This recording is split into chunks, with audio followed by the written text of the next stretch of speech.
Hello students, today we are going to dive more into depth on solving systems of equations by elimination.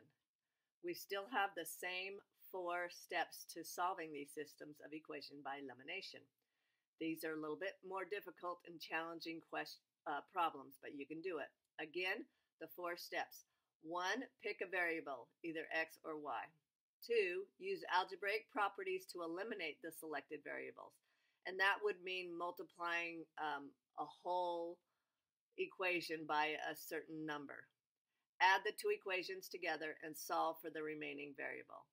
Again, we want to get the same but opposite coefficients for either our x or our y. Okay?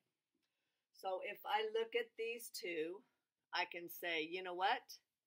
I want to eliminate the y. This is 5y, that's negative 3y.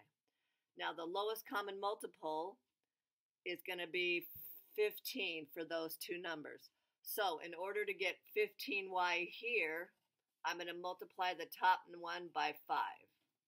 Okay, so if I do that, I get negative 50x minus 15y equals, what's 23 times 5? So 115. Let me get my handy dandy calculator. Okay, 115. Now, that gave us negative 15y. Now I want this to have positive 15y. So this equation, I'm going to multiply by 3. So I go 3 times 4x is 12x. 3 times 5y is plus 15y equals 3 times 25 is 75. See, I forced, by deciding those 2 different numbers, I forced these 2 to be opposite so I can eliminate the y. Okay, then I add these straight down, negative 38x, because these were opposite, and equals 190. Then I divide that by negative 38. Divide that by negative 38. X equals, handy dandy calculator, 190 divided by 38. And that equals 5. Oh, what a beautiful number. Negative 5. Okay. Now I'm going to go back up here. To me, I don't know, I think the bottom one might be easier to put my x in. Now you can put this x value either in the top or the bottom one, whichever you want.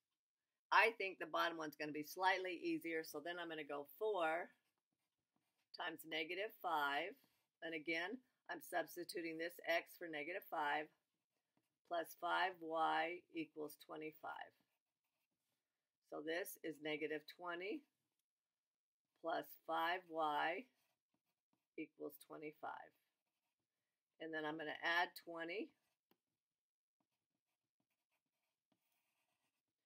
5y equals 45.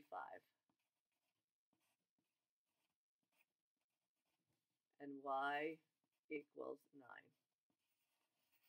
Now we could also double check that to make sure negative 10 times negative 5 is 50 minus 27, 9 times 3 is 27. Does that equal 23? And the answer is yes, so you know you got it right.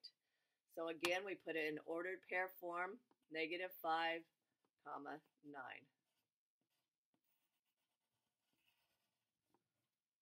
And we're done.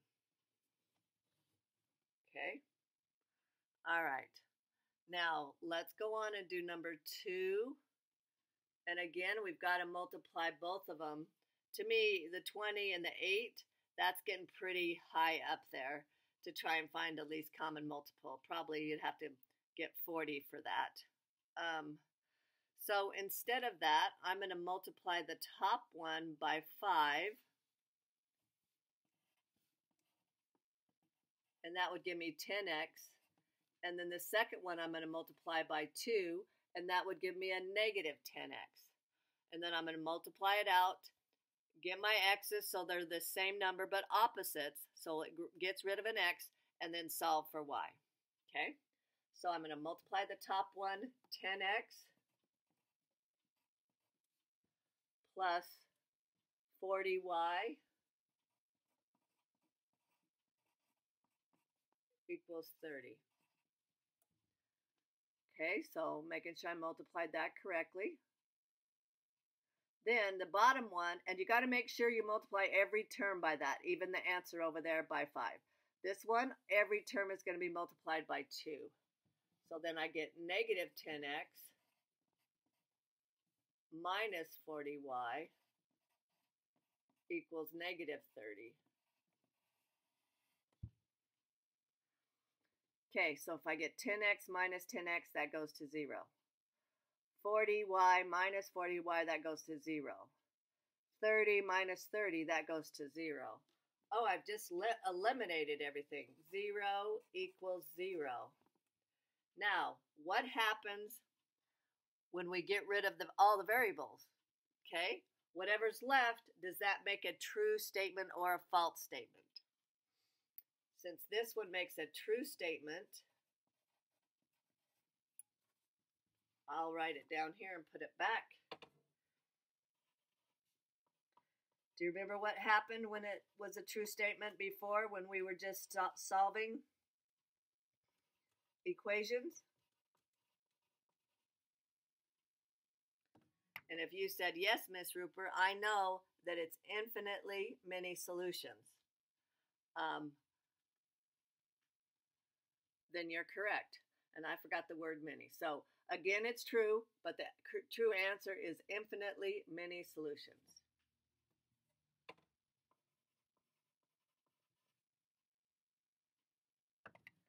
And there you have it. Okay? All right, I think you can do the rest. Have fun, students. You rock.